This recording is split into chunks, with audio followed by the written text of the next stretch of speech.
മത്തി കിട്ടിയപ്പോൾ വിചാരിച്ച് ഇച്ചിരി തോരൻ വെക്കണമെന്ന്. അപ്പോൾ ഇത് എൻ്റെ രീതിയിൽ എങ്ങനെയാണ് തോരൻ വെക്കുന്നതെന്നും കൂടെ നിങ്ങളെ കാണിക്കാമെന്ന് വിചാരിച്ചു വീഡിയോ കൂടി എടുത്തുണ്ടോ. ഇഞ്ചിയും വെളുത്തുള്ളിയും നന്നായിട്ട് ചതച്ചെടുത്തു. പിന്നെ ഇതാ തേങ്ങയും ഞാൻ ഇതുപോലെ തന്നെ ചതച്ചെടുക്കുകയാണ് ചെയ്യുന്നത് കേട്ടോ. പച്ചമുളക് ഞാൻ ചതയ്ക്കുന്നില്ല, കുഞ്ഞാക്കി അരിഞ്ഞിടുക. എരിവിനാവശ്യത്തിന് കുറച്ചധികം പച്ചമുളക് നമ്മൾ ഇതുപോലെ അരിഞ്ഞിടും.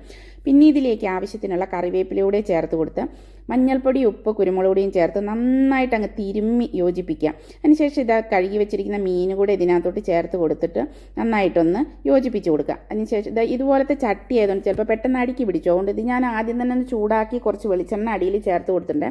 പിന്നെ മുന്നേ ഞാൻ കുടംപുളി വെള്ളത്തിലിട്ട് വെച്ചിരുന്നു കേട്ടോ. അതും അതിൻ്റെ വെള്ളവും കൂടെ ഒക്കെ ചേർത്ത് കൊടുത്ത് പുളി നടുക്കായിട്ടൊന്ന് പൊത്തി വെക്കുക.